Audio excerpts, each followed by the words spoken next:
Hey guys, Ron here. Hope everyone's well. Tonight, I'm just going to take a look at something there.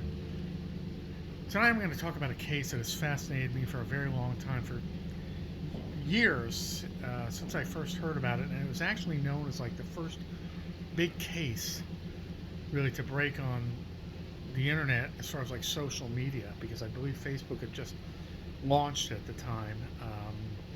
And it's the disappearance and presumed death of Maura Murray.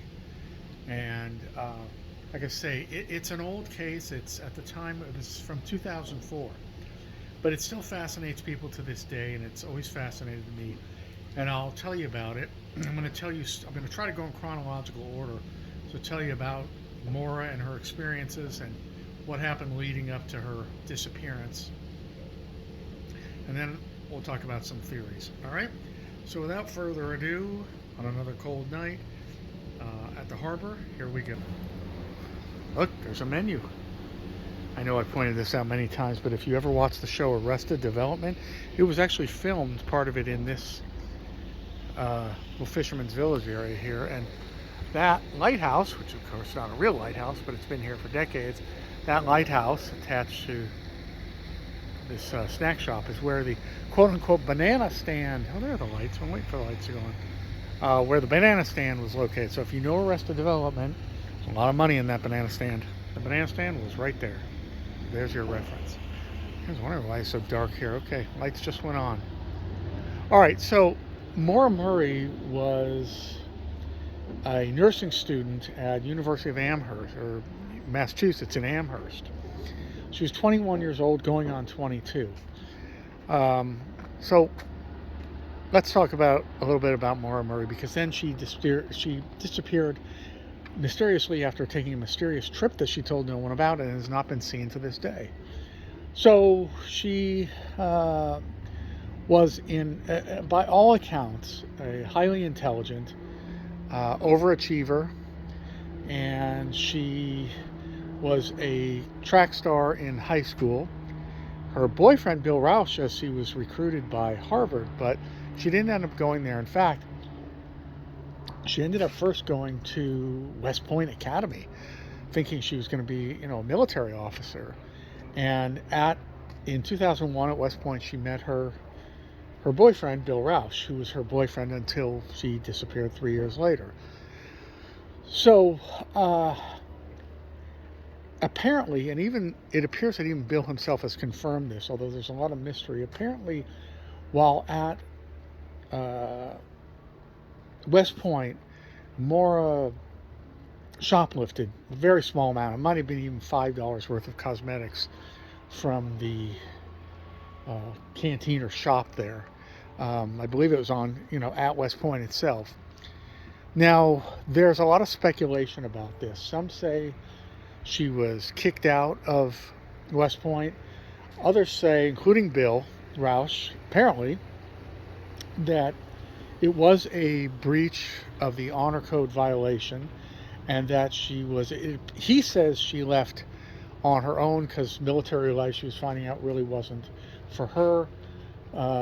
And he doesn't think she would have been expelled, but there's just as much opinion from other individuals that she was allowed to leave rather than being expelled. So whatever the case, she leaves. She then enrolls in the nursing program in Amherst, and she's also working a security job. I believe it was one of the dorms, but not her dorm. I may be wrong about that, but she was working a security job. So events leading up to Maura's disappearance and presumed death. So there's also speculation. Now, Bill Rouse says there wasn't major trouble in their relationship, although apparently there was a note found, an email, a printed email, in her apartment after her disappearance that suggested trouble in the relationship. Some have even speculated she had met a new lover and that she was going to visit secretly, and I'll tell you why in a minute. But nonetheless, in the couple of days leading up to her disappearance, here's what happened. She's, excuse me, She, by all accounts, was, well, let me back up and say that her father came to visit her. And came to visit her. He checked into a motel. Excuse me. That Friday night, she borrowed his car with his permission to go to a dorm party. After she left the dorm party at about 3:30 in the morning, she crashed into a fence, and she did a lot of damage. She actually did about $10,000 worth of damage to Fred's car, her father's car. So apparently she got a ride back to the motel. She was not given a field sobriety test, but there is speculation that she was driving under the influence after leaving the party. She got like I said, there was no field sobriety test. She got a ride back to Bill's motel, where apparently she spent the rest of the night, or the few hours. Now, Fred, did I say Bill? I meant Fred. So Fred, her father, then wanted her to go to the DMV as soon as possible and get papers to fill out an accident form. He also, the next day, was in touch with his insurance company, who said they would pay for the damages. Nonetheless, still the next day, they went car shopping. She had a car that was, she had a Saturn that was about 8 years old at that time, and he wanted to get her a better, more reliable car for herself. Now, also around this time, it might have been that night, the next night, she was at her security job, and she just lost it. She went into a crying fit, and her supervisor had to approach her and said she was completely zoned out. That was her words, just completely zoned out. And she said the supervisor literally had to escort Maura back to her dorm, and she tried to get it out of her what happened, and apparently Maura said only 2 words: "My sister." Now, about 13 years later, the sister finally revealed supposedly what the conversation was about. The sister said that Maura was talking to her on the phone, and the sister had just been, I believe that day, released from rehab for alcoholism, and that her then boyfriend took her for some reason to a liquor store, and that triggered her and freaked her out. Now, I don't exactly know why that would be enough of a traumatic thing for Maura to break down and just lose it emotionally and be completely zoned out, but apparently whatever happened in that conversation, whether that was all or more, it did. Now, there was another incident about 2 months before these events, which I should have told you, since I said I'm going to tell you in chronological order. Maura was caught using a stolen credit card from another girl who lived in the dorms to purchase food all around town. In those days, 2004, I guess, I don't remember the years when they went out, but they still had those chink, chink, those kind of machines where you put your credit card in, you'd slide it. Apparently, the girl had thrown the receipts out in a trash can without tearing them up. Maura got a hold of them and was charging food. So this is her second minor criminal offense, but apparently there was no charges pressed. She was not prosecuted for it, but it was one of those deals where stay out of trouble kind of thing. So it was kind of not even a slap on the wrist. But obviously embarrassing to her, embarrassing to Fred. And Fred also wanted his girls to be overachievers. And there's, by the way, there's a lot of speculation online. You can research it yourself about Fred, about a lot of things. But one is that apparently he wanted to intervene and get to her friends before the police started interviewing them, because he did not want the information about the shoplifting incident at West Point and the stolen credit card incidences at Amherst to get out. I don't know how much of that's true. I've seen Fred interviewed. Fred is the biggest, advocate for Maura, but he's also sued the police department at least once for, I don't know, gross incompetence or failure to do a proper investigation. I don't know, but The police were saying, at first that he was not very cooperative, and then he goes and he's been suing them and doing a lot of his own investigation. So, well, you could write a whole book on Fred Murray, and but that's another subject. So, Maura then, after the incident in the dorm where she breaks down and has to be escorted back to her dorm, she apparently either that night or the next morning, nobody knows for sure, but it seemed the police said it was within a day or two.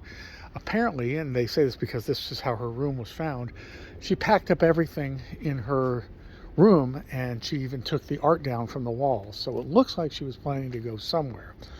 She then emailed her professors and her supervisor and said that there was a death in the family and she would be taking at least a few days off.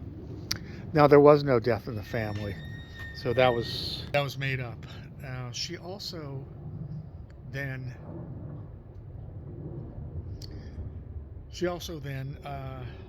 sorry, I was thinking about another point forward.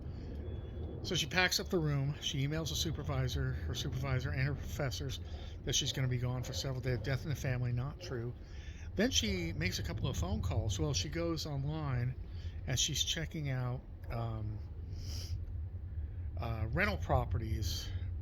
I think that was Airbnb. I don't believe Airbnbs existed yet, but she was checking out like vacation properties in Stowe, Vermont, and she was looking up in Bartlett. I believe that's New Hampshire. And Bartlett was a place she had stayed with her family. She was very familiar with it. But she didn't tell anyone of this. In fact, she also made one phone call about possibly getting a rental, but it didn't happen. The woman did not rent to her. So she then leaves around 4:30 in the afternoon from campus. She takes with her a teddy bear. She takes with her a book about hiking in the wilds, in the mountains. Actually, in the mountains where she was headed up to. She takes her birth control pills. She takes her cell phone, her purse, and she goes and withdraws almost everything she had from it. They've got her photo on an ATM, about $280 from her bank account. She buys $40 worth of alcohol. Okay, so about 2.5 hours later, in the mountains, in the snow, right where she was looking for rental properties, there's reports of a large boom. And there wasn't cell service supposedly in that area. So a bus driver who's, I believe, is deceased now, and he was, internet sleuths named him as a suspect many times, but there's no proof of it at all. A school bus driver, Butch Atwell, comes upon her and he asks if she's all right. He said that he saw the airbags deployed. She appeared very disoriented. According to him, she asked him, or rather pleaded with him, not to call the police, and that she had just called AAA. Well, number one, there was no cell service up there, and AAA reported no call from her, so it appears that she didn't actually call. So Butch decided to go home and use his landline to call the police, which apparently he did. The police arrive very quickly, like within minutes of Butch calling, and Maura's nowhere to be found when they get there. There's no tracks into the mountains either, into the woods, I should say. She crashed into a tree. So there was a bottle of red wine in the back of the car and the other items I told you about. The only thing that was missing was her purse, her cell phone, her debit card, credit cards. But the other things were there, and some of the alcohol was still there. There was a box of red wine in the back seat. And then and she bought all kinds of stuff, Bailey's, Stoley's, all kinds of stuff, not just wine. And there was liquid in the snow and around the car. It appeared she had dumped out some of the alcohol. It also appeared she might have taken some of the alcohol with her, wherever she ended up. And my friends, that is the last anyone's ever seen of Maura Murray. Now, when they discover she's missing, her boyfriend, Bill Rouse, who is stationed at Fort Sill in Oklahoma, travels with his parents. Parents, I've seen the mother interviewed, Bill's mother, very fond of Maura. They really liked her. They denied that they didn't believe there was any serious trouble in the relationship. You know, they said Maura was moody and could get depressed like everybody, but they didn't think there was any major problems in the relationship. They certainly didn't believe she was running off to meet a secret lover in Vermont or New Hampshire, but anything's possible. So, even Bill said anything's possible. So, when Bill was going through security, flying to meet her family on the East Coast to start searching for her, which he did, he received a voicemail. You know, he couldn't pick it up. Like I said, he was going through security. And it sounded to him like a woman crying or whimpering. That's all it was. He, again, thinks it was Maura, but again, he can't prove it. And it was interesting. It was registered to a calling card that belonged to the American Red Cross. Whether that's had some thing to do with her being a nursing student, or whether it was somebody else's card or a stolen card, I guess we'll never know. So then we start with the theories about what happened to Maura. Did she walk off into the woods to kill herself? Did she wander away because she likely would have a DUI? And this was her second car crash in just a matter of days. There's even speculation that the reason she flipped out at her job and had to be escorted back to her dorm is because she had hit someone with her car, another student, earlier that evening. But who knows if any of that's true. This is all, again, internet speculation. It seems to me an overreaction that she was flipping out so badly after the phone call from her sister. And like I said, the sister didn't disclose publicly until 2017 what had happened on that night in 2004, just saying, I'm triggered because when I just got out of rehab today, and my fiance brought me to a liquor store. The whole thing just sounds weird to me. I don't, unless I'm paying amateur psychologist here. Unless Maura was saying, my sister's an alcoholic, maybe I'm an alcoholic, look how she was triggered, and I don't know. I mean, Maura wasn't known to be, overly emotional, like cry at the drop of a hat. Some people are more stoic. She, I guess, was reported to be somewhere in the middle. Whole thing just sounds kind of like an overreaction to me, that episode.